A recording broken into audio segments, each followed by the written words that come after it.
नमस्कार दोस्तों। कहानी शुरू करने से पहले अगर आपको दिल की गहराई तक छू जाने वाली हिंदी कहानियाँ सुनना पसंद है तो इस कहानी को अंत तक जरूर सुनिए। आज हम सुनेंगे कथा सम्राट मुंशी प्रेमचंद की एक अत्यंत मार्मिक और हृदय स्पर्शी कहानी जो इंसानी रिश्तों, भावनाओं और समाज की कड़वी सच्चाइयों को बेहद खूबसूरती से हमारे सामने रखती है। तो आइए बिना देर किए सुनते हैं मुंशी प्रेमचंद की एक और अमर कहानी, गैरत की कटार। कितनी अफसोसनाक, कितनी दर्द भरी बात है कि वही औरत जो कभी हमारे पहलू में बसती थी, उसी के पहलू में चुभने के लिए हमारा तेज खंजर बेचैन हो रहा है।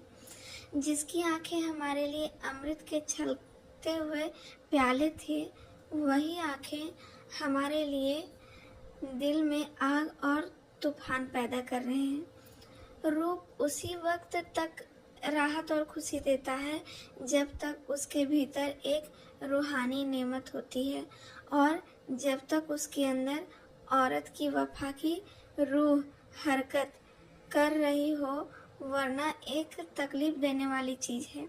जहर और बदबू से भरी हुई इसी काबिल की हमारी वह निगाहों से दूर रहे और पंजे और नाखून का शिकार बने।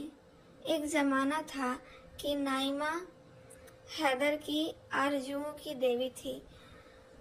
यह समझना मुश्किल था कि कौन तलबगार है और कौन उस तलब को पूरा करने वाला। एक तरफ पूरी पूरी दिलजोई थी, दूसरी तरफ पूरी पूरी रजा। तब तकदीर में पांसा पलटा। गुलो बुलबुल में सुबह की हवा की शरारतें शुरू हुई। शाम का वक्त था, आसमान पर लाली छाई हुई थी। नाइमा उमंग और ताजगी और शौक से उमड़ी हुई कोठे पर आई। शफक की तरह उसका चेहरा भी उस वक्त खिला हुआ था। ऐन उसी वक्त पर वहाँ का सूबेदार नासिर अपने हवा की तरह तेज घोड़े पर सवार उधर से निकला। ऊपर निगाह उठी तो हुस्न का करिश्मा नजर आया। जैसे कि चांद शफक के हौज में नहाकर निकला है। तेज निगाह जिगर के पार हुई, कलेजा थाम कर रह गया। अपने महल को लौटा, अधमरा टूटा हुआ। मुसाहबों ने हकीम की तलाश की और जब राह रस्म पैदा हुई, फिर इश्क की दुश्वार मंजिलों तय हुई। वफा और हया ने बहुत बेरुखी दिखाई, मगर मोहब्बत के शिकवे और इश्क की कुफ्र तोड़ने वाली धमकियां आखिर जीती। असमत का खजाना लुट गया। उसके बाद वही हुआ जो हो सकता था। एक तरफ से बदगुमनामी, दूसरी तरफ से बनावट और मक्कारी। मनमुटाव की नौबत आई, फिर एक दूसरे के दिल को चोट पहुंचाना शुरू हुआ, यहाँ तक कि दिलों में मैल पड़ गई, एक दूसरे के खून के प्यासे हो गए। नईमा ने नासिर की मोहब्बत की गोद में पनाह ली और आज 1 महीने की बेचैन इंतजारी के बाद हैदर अपने जज्बात के साथ नंगी तलवार पहलू में छिपाए अपने जिगर के भड़कते हुए शोलों को नईमा के खून से बुझाने के लिए आया हुआ है। आधी रात का वक्त था और अंधेरी रात थी। जिस तरह आसमान के हर मसरा में हुस्न के सितारे जगमगा रहे थे, उसी तरह नासिर का हरम भी हुस्न के दीपों से रोशन था। नासिर एक हफ्ते से किसी मोर्चे पर गया हुआ है, इसलिए दरबान गाफिल है। उन्होंने हैदर को देखा, मगर उनके मुंह सोने चांदी से बंद थे। ख्वाजा सराओं की निगाह पड़ी, लेकिन वह अब पहले ही एहसान के बोझ से दब चुके थे। खवासों और कनीजों ने भी मतलब भरी निगाहों से उसका स्वागत किया और हैदर बदला लेने के नशे में गुनहगार नईमा के सोने के कमरे में जा पहुंचा। जहाँ की हवा संदल और गुलाब में बसी थी। कमरे में एक मोमी चिराग जल रहा था और उसी की भेद भरी रोशनी में आराम और तकल्लुफ़ की सजावटें नजर आती थी, जो सतीत्व जैसी अनमोल चीज के बदले में खरीदी गई थी। वही वैभव और ऐश्वर्य की गोद में लेटी हुई थी। हैदर ने एक बार नाइमा को आंख भर देखा।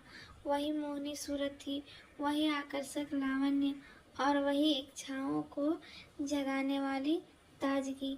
वही युवती जिसे एक बार देखकर भूलना असंभव था। हाँ, वही नाइमा है। वही गोरी बाहें जो कभी उसके गले का हार बनती थी। वही कस्तूरी में बसे हुए बाल जो कभी कंधों पर लहराते थे। वही फूल जैसे गाल जो उसकी प्रेम भरी आंखों के सामने लाल हो जाते थे। इन्हीं गोरी गोरी कलाइयों में उसने अभी अभी खिली हुई कलियां के कंगन पहनाए थे और जिन्हें वह वफा के कंगन समझती थी। उसकी गले के में उसने फूलों के हार सजाए थे और उन्हें प्रेम का हार ख्याल किया था। लेकिन उसे क्या मालूम था कि फूलों के हार और कलियों के कंगन के साथ वफा के कंगन और प्रेम का हार भी मुरझा जाएगा। हाँ, यह वही गुलाब के से होठ हैं जो कभी उसकी मोहब्बत में फूल की तरह खिल जाते थे, जिसने मोहब्बत की सुहानी महक उड़ती थी। और यह वही सीना है जिसमें कभी उसकी मोहब्बत और वफा का जलवा था, जो कभी उसके मोहब्बत का घर था, मगर जिस फूल में दिल की महक थी उसमें दगा के कांटे हैं। हैदर ने तेज कटार पहलू से निकाली और दबे पांव नाइमा की तरफ आया, लेकिन उसके हाथ ना उठ सके। जिसके साथ उम्र भर जिंदगी की सैर की गर्दन पर छुरी चलाते हुए उसका हृदय द्रवित हो गया। उसकी आंखें भीग गई। दिल में हसरत भरी यादगारों का एक तूफान सा। तकदीर की क्या खूबी है कि जिस प्रेम का आरंभ ऐसा है खुशी से भरपूर हो, उसका अंत इतना पीड़ाजनक हो। उसके पैर थरथराने लगे, लेकिन स्वाभिमान ने ललकारा। दीवार पर लटकी हुई तस्वीरें उसकी इस कमजोरी पर मुस्कुराई, मगर कमजोर इरादा हमेशा सवाल और दलील की आड़ लिया करता है। हैदर के दिल में ख्याल पैदा हुआ, क्या इस मोहब्बत के बाग को उजाड़ने का इल्ज़ाम मेरे ऊपर नहीं है? जिस वक्त गुमनामियों के आंखों निकले, अगर मैंने तानों और धिक्कारों के बजाय मोहब्बत से काम लिया होता तो आज यह दिन ना आता। मेरे जुल्मों ने मोहब्बत और वफा की जड़ काटी। औरत कमजोर होती है, किसी सहारे के बगैर नहीं रह सकती। जिस औरत ने मोहब्बत के मजे उठाए हों और अल्फाज की नाज़रबदारियाँ देखी हो, वह तानों और जिल्लतों की आँच क्या सह सकती है? लेकिन फिर गैरत ने उकसाया कि जैसे वह धुंधला चिराग भी उसकी कमजोरियों पर हंसने लगा। स्वाभिमान और तर्क में सवाल जवाब हो रहा था कि अचानक नाइमा ने करवट बदल ली और अंगड़ाई ली। हैदर फौरन तलवार उठाई। जान के खतरे में आगा पीछा कहा। दिल ने फैसला कर लिया, तलवार अपना काम करने वाली ही थी कि नाइमा ने आंखें खोल दी। मौत की कटार सिर पर नजर आई। वह घबरा कर उठ बैठी। हैदर को देखा, परिस्थिति समझ में आ गई। बोली हैदर। हैदर ने अपनी झेप को गुस्से के पर्दे में छिपाकर कहा, हाँ, मैं हूँ हैदर। नाइमा सिर झुकाकर हसरत भरे ढंग से बोली, तुम्हारे हाथों में यह चमकती हुई तलवार देखकर मेरा कलेजा थरथरा रहा है। तुम ही ने मुझे नाज़रदारियों का आदी बना दिया। जरा देर के लिए इस कटार को मेरी आंखों से छिपा लो। मैं जानती हूँ कि तुम मेरे खून के प्यासे हो, लेकिन मुझे ना मालूम था कि तुम इतने बेरहम और संगदिल हो। मैंने तुमसे दगा की है, तुम्हारी खतावार हूँ, लेकिन हैदर, यकीन मानो, अगर मुझे चंद आखिरी बातें कहने का मौका ना मिलता तो शायद मेरी रूह को दोजख में भी यही आरजू रहती। मौत की सजा से पहले अपने घर वालों से आखिरी मुलाकात की इजाज़त होती है। क्या तुम मेरे लिए इतनी रियायत के भी रावदार ना थे? माना कि अब तुम मेरे लिए कोई नहीं हो, मगर किसी वक्त थे, और तुम चाहे अपने दिल में समझते हो कि मैं सब कुछ भूल गई, लेकिन मैं मोहब्बत को इतनी जल्दी भूल जाने वाली नहीं हूँ। अपने ही दिल में फैसला करो।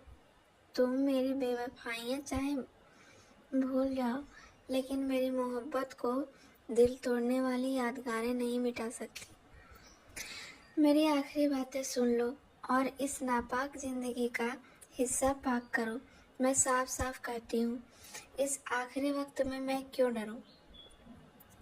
मेरी कुछ दुर्गत हुई है, उसके जिम्मेदार तुम हो। नाराज ना होना। अगर तुम्हारा ख्याल है कि मैं यहाँ फूलों की सेज पर सोती हूँ तो वह गलत है।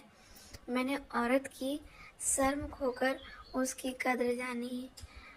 मैं हसीन हूँ, नाजुक हूँ, दुनिया की नेमतें मेरे लिए हाजिर है। नासिर मेरी इच्छा का गुलाम है, लेकिन मेरे दिल से यह ख्याल कभी दूर नहीं होता कि वह सिर्फ मेरे हुस्न और अदा का बंदा है।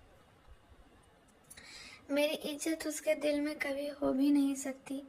क्या तुम जानते हो कि यहाँ खवासों और दूसरी बीवियों के मतलब भरे इशारे मेरे खून और जिगर को नहीं लाजते? उफ, मैंने असमत और खोकर असमत की कद्र जानी है, लेकिन मैं कह चुकी हूँ और फिर कहती हूँ कि इसके तुम जिम्मेदार हो। हैदर ने पहलू बदल कर पूछा। क्यों? नईमा ने उसी अंदाज में जवाब दिया। तुमने बीवी बनाकर नहीं, माशूका बनाकर रखा। तुमने मुझे नाजुक धारियों का आदी बनाया, लेकिन फर्क का सबक नहीं पढ़ाया। तुमने कभी ना अपनी बातों से न कामों से मुझे यह ख्याल करने का मौका दिया कि इस मोहब्बत की बुनियाद फर्ज पर है। तुमने मुझे हमेशा हुस्न और मस्तियों के तिलिस्म में फंसाए रखा और मुझे ख्वाहिशों का गुलाम बना दिया। किसी किस्ती पर अगर फर्ज का मल्लाह ना हो तो फिर उसे दरिया में डूब जाने के सिवा और कोई चारा नहीं। लेकिन अब बातों से क्या हासिल? अब तो तुम्हारी गैरत की कटार मेरे खून की प्यासी है, और यह लो मेरा सिर उसके सामने झुका हुआ है। हाँ, मेरी एक आखिरी तमन्ना है, अगर तुम्हारी इजाज़त हो तो कहूँ। यह कहते कहते नईमा की आंखों में आंसू की बाढ़ आ गई और हैदर की गैरत उसके सामने ठहर न सकी। उदास स्वर में बोला, क्या कहती हो? नईमा ने कहा, अच्छा, इजाज़त दी तो इनकार न करना। मुझे एक बार फिर उन अच्छे दिनों की याद ताज़ा कर लेने दो, जब मौत की कटार नहीं, मोहब्बत के तीर जिगर को छेदा करते हैं। एक बार फिर मुझे अपनी मोहब्बत की बाहों में ले लो। मेरी आखिरी विनती है, एक बार फिर अपने हाथों को मेरी गर्दन का हार बना दो। भूल जाओ कि मैंने तुम्हारे साथ दगा की है। भूल जाओ कि यह जिस्म गंदा है और नापाक है। मुझे मोहब्बत से गले लगा लो और यह मुझे दे दो। तुम्हारे हाथों में यह अच्छी नहीं मालूम होती। तुम्हारे हाथ मेरे ऊपर ना उठेंगे। देखो कि एक कमज़ोर औरत किस तरह गैरत की कटार को अपने जिगर में रख लेती है। यह कहकर नईमा ने हैदर के कमज़ोर हाथों से वह चमकती हुई तलवार छीन ली और उसके सीने से लिपट गई। हैदर झिझका, लेकिन वह सिर्फ ऊपरी झिझक थी। अभिमान और प्रतिशोध भावना की दीवार टूट गई। दोनों आलिंगन पास में बंध गए और दोनों की आंखें उमड़ गई। नईमा के चेहरे पर एक सुहानी प्राणदायिनी मुस्कुराहट दिखाई दी और मतवाली आंखों में खुशी की लाली झलकने लगी।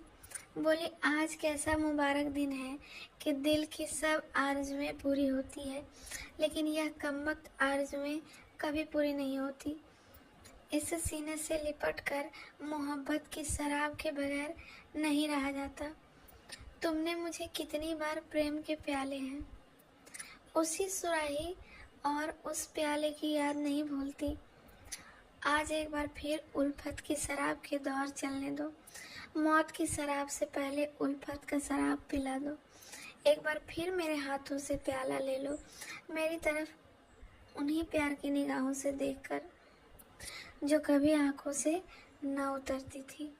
पी जाओ, मरती हूँ तो खुशी से मरूं। नईमा ने अगर सतीत्व खोकर सतीत्व का मूल्य जाना है, तो हैदर ने भी प्रेम खोकर प्रेम का मूल्य जाना था। उस पर एक समय एक मदहोशी छाई हुई थी, लज्जा और याचना को और झुका हुआ सिर।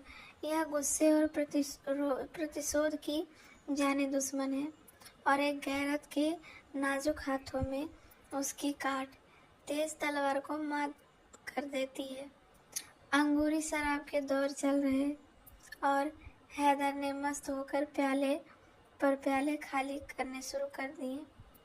उसके जी में बार बार आता था कि नईमा के पैरों पर सिर रख दूं और उस उजड़े हुए आशियाने को आदाब कर दूं। फिर मस्ती की कैफियत पैदा हुए और अपनी बातों पर, अपने कामों पर उसे अखियार ना रहा। वह रोया, गिड़गिड़ाया, मिन्नतें की, यहाँ तक कि उन दगा के प्यालों ने उसका सिर झुका दिया। हैदर कई घंटे तक बेसुध पड़ा रहा। वह चौंका तो रात बहुत कम बाकी रह गई थी। उसने उठना चाहा, लेकिन उसके हाथ पैर रेशम की डोरियों से मजबूती से बंधे हुए थे। उसने भौचक होकर इधर उधर देखा। नईमा उसके सामने वही तेज कटार लिए खड़ी थी। उसके चेहरे पर एक कातिल जैसी मुस्कुराहट की लाली थी।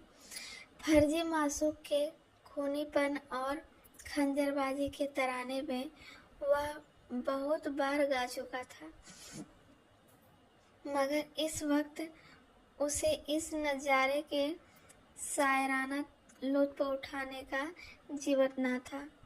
जान का खतरा नशे के लिए तुलसी से ज़्यादा कातिल है। घबराकर बोला, नईमा। नईमा ने लहजे में कहा, हाँ मैं हूँ नईमा। हैदर गुस्से से बोल दिया, क्या फिर दगा का वार किया? नईमा ने जवाब दिया, जब वह मर्द जिसे खुदा ने बहादुरी और कुव्वत का हौसला दिया है दगा का वार करता है, तो उसे मुझसे यह सवाल करने का कोई हक नहीं। दगा और फरेब औरतों के हथियार हैं, क्योंकि औरत कमज़ोर होती है, लेकिन तुमको मालूम हो कि औरत के नाजुक हाथों में हथियार कैसे काट करते हैं।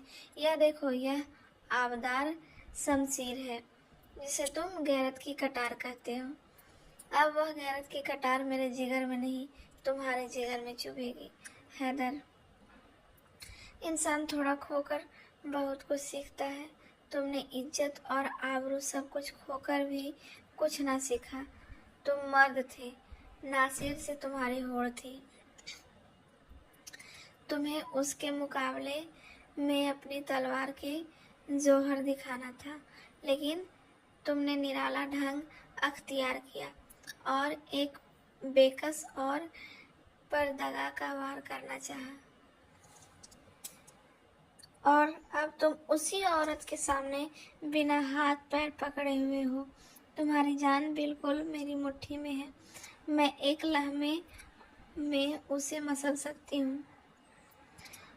अगर मैं ऐसा करूँ तो तुम्हें मेरा शुक्रगुजार होना चाहिए, क्योंकि एक मर्द के लिए गैरत की मौत बेगैरती की ज़िंदगी से अच्छी है।